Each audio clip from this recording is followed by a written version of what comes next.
ጤና ይስጥልኝ እንደምን ዋላችሁ ክቡራትና ክቡራን ተመልካቾቻችን ወደ ሰዓቱ የስፖርት ዜናዎች አልፋለሁ። ሲንቄ ባንክ የስፖርት ዜናዎቻችን የክብር አጋር ስለሆነ ከልብ እናመሰግናለን።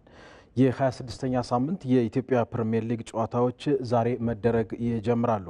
ዛሬ ሁለት ጨዋታዎች ሲደረጉ ቀን 9 ሰዓት ላይ ወላይታ ዲቻ ከሀዲያ ሆሳዕና የሚያደርጉት ጨዋታ ደግሞ ቀዳሚው መርሃ ግብር ነው። ሁለቱም ቡድኖች በ25ኛ ሳምንት ከደረሰባቸው ሽንፈት ለመውጣት የሚገናኙበት ጨዋታ በሐዋሳ ዩኒቨርሲቲ ስታዲየም ተጠባቂ ሆኗል። አመሻሽ 12 ሰዓት ላይ ደግሞ ወልዋሎ ዓዲግራት ዩኒቨርሲቲ ከቅዱስ ጊዮርጊስ ጨዋታቸውን ቀጥለው ያደርጋሉ። በሊጉ ካደረጓቸው 23 ጨዋታዎች አንድ ብቻ ያሸነፈው ወልዋሎ ዓዲግራት ዩኒቨርሲቲ የሊጉ ግርጌ ላይ ሲቀመጥ፣ ቅዱስ ጊዮርጊስም ባለፉት 8 ጨዋታዎች አንድም ጨዋታ ማሸነፍ አልቻለም። ፈረሰኞቹ 11ኛ ደረጃ ላይ ነው የተቀመጡት።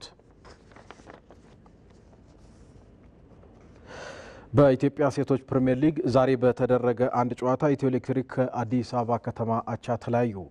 በ22ኛ ሳምንት የኢትዮጵያ ሴቶች ፕሪሚየር ሊግ ረፋድ 4 ሰዓት ላይ በተደረገው ጨዋታ ሊዲያ ጌትነት ለኢትዮ ኤሌክትሪክ፣ ኤልሳ መኮንን ደግሞ ለአዲስ አበባ ከተማ ግቦችን ያስቆጠሩ ተጫዋቾች ናቸው። ትላንት ሐዋሳ ከተማ አዳማ ከተማን 7-0 በሆነ ሰፊ ውጤት ሲያሸንፍ መቻል ቂርቆስ ክፍለ ከተማን 3-0 ማሸነፍ ችሏል። ዛሬ ቀሪ ሁለት ጨዋታዎች ቀጥለው ሲደረጉ ከደቂቃዎች በኋላ 8 ሰዓት ላይ አርባ ምንጭ ከተማ ከሲዳማ ቡና እንዲሁም መሪው ኢትዮጵያ ንግድ ባንክ ከልደታ ክፍለ ከተማ ደግሞ 10 ሰዓት ላይ ጨዋታቸውን ያደርጋሉ። ነጌሌ አርሲ ወደ ኢትዮጵያ ፕሪሚየር ሊግ ማደጉን አረጋገጠ። በኢትዮጵያ ከፍተኛ ሊግ ምድብ ለ ትላንት አበበ ቢቂላ ስታዲየም ላይ ስልጤ ወራቤን 3-0 ያሸነፈው ነጌሌ አርሲ አንድ ጨዋታ እየቀረው ነው ወደ ኢትዮጵያ ፕሪሚየር ሊግ ማደጉን ያረጋገጠው። ከዚሁ ምድብ በ2 ነጥብ ልዩነት ሁለተኛ ደረጃ ላይ ተቀምጦ የነበረው ደሴ ከተማ ከየካ ክፍለ ከተማ ጋር 2-2 መለያየቱን ተከትሎ ነጌሌ አርሲ በ46 ነጥቦች አንድ ጨዋታ እየቀረው ወደ ኢትዮጵያ ፕሪሚየር ሊግ ማደጉን አረጋግጧል። ሸገር ከተማ ከምድብ ሀ ቀደም ብሎ ወደ ኢትዮጵያ ፕሪሚየር ሊግ ማደጉ የሚታወስ ሲሆን ሸገር ከተማ ከነጌሌ አርሲ በማጠቃለያ ጨዋታው አበበ ቢቂላ ስታዲየም ላይ የሚገናኙ ይሆናል። ከውጪ የእንግሊዝ ፕሪሚየር ሊግን እናስቀድማለን። በ33ኛ ሳምንት የእንግሊዝ ፕሪሚየር ሊግ መርሃ ግብር ዛሬ አስቶን ቪላ ከኒውካስል እና ኤቨርተን ከማንቸስተር ሲቲ የሚያደርጓቸው ጨዋታዎች ይጠበቃሉ።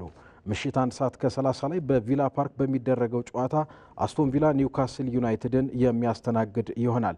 በቪላ በኩል በዚህ ጨዋታ ላይ ምንም አይነት የተጫዋች ጉዳት እንደሌለ ተነግሯል። ዋና አሰልጣኙን ኤዲሃውን በህመም ምክንያት ያጣው ኒውካስል ዩናይትድ ዛሬም በረዳቱ እየተመራ ጨዋታውን የሚያደርግ ይሆናል። በሁለቱ ክለቦች መካከል ያለው የነጥብ ልዩነት 4 ብቻ ሲሆን በቀጣይ ዓመት የአውሮፓ ቻምፒዮንስ ሊግ ለመሳተፍ ጠንካራ ፉክክር እንደሚያደርጉም ይጠበቃል። ያለፉትን 5 ተከታታይ የሊግ ጨዋታዎች ያሸነፈው ኒውካስል ዩናይትድ በ59 ነጥቦች 3ኛ ደረጃ ላይ ሲቀመጥ ካለፉት 5 ጨዋታዎች 4ቱን ያሸነፈው አስቶን ቪላ ደግሞ በ54 ነጥቦች 7ኛ ደረጃ ላይ ተቀምጧል። ቀደም ብሎ 11 ሰዓት ላይ ደግሞ ማንቸስተር ሲቲ ወደ ጉድሰን ፓርክ አቅንቶ ከኤቨርተን የሚያደርገው ጨዋታ ይጠበቃል። ማንቸስተር ሲቲ ክሪስታል ፓላስን 5-2፣ ኤቨርተን ደግሞ ኖቲንጋም ፎረስትን 1-0 ረተው ነው ዛሬ እርስ በርስ የሚገናኙት። ዌስትሃም ከሳውዝሃምፕተን፣ ብሬንትፎርድ ከብራይተን፣ ክሪስታል ፓላስ ከበርማውዝ 11 ሰዓት ላይ ዛሬ በሊጉ በተመሳሳይ ሰዓት የሚደረጉ ጨዋታዎች ናቸው። በስፔን ላ ሊጋ 32ኛ ሳምንት የሊጉ መሪ ባርሴሎና በሜዳው ሴልታ ቪጎን ዛሬ ይገጥማል። በ4 ነጥብ ልዩነት ሊጉን እየመራ የሚገኘው ባርሴሎና መሪነቱን ለማጠናከር የሚያደርገው ጨዋታም ይሆናል። ሁለቱ ክለቦች በመጀመሪያው ዙር ሲገናኙ 2-2 መለያየታቸው የሚታወስ ነው። የአውሮፓ መድረክ ተሳትፎን ለማግኘት የሚፋለመው ሴልታ ቪጎም ዛሬ ለባርሴሎና ቀላል ተጋጣሚ አይሆንም። ማርክ-አንድሬ ተር ስቴገን በባርሴሎና በኩል፣ ሁጎ አልቫሬዝ ደግሞ በሴልታ ቪጎ በኩል የዛሬው ጨዋታ በጉዳት እንደሚያመልጣቸው ተገልጿል። ጨዋታው 11 ሰዓት ከሩብ ላይ ይደረጋል። በላሊጋው 3ኛ ደረጃ ላይ የተቀመጠው አትሌቲኮ ማድሪድ ደግሞ ከሜዳው ውጭ ላስ ፓልማስን ምሽት 4 ሰዓት ላይ ይገጥማል። ራዮ ቫይካኖ ከቫሌንሺያ እንዲሁም ማዮርካ ከሌጋኔስ ዛሬ የሚደረጉ ሌሎች የላሊጋ ጨዋታዎች ናቸው።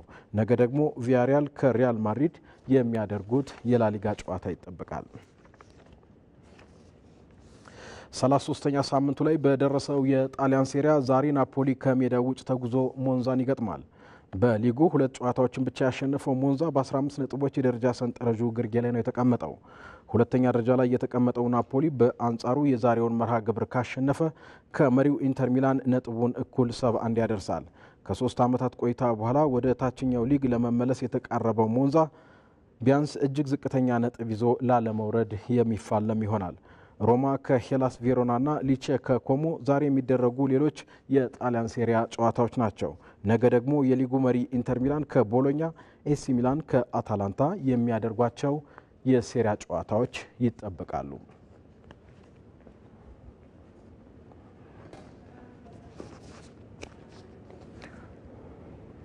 ተመልካቾች ከኢትዮጵያ ቴሌቪዥን የቀን ስፖርት ዜናዎቻችን ተጠናቀቁ። ደግነት መኩሪያ ነበርኩ። በሰላም ዋሉ።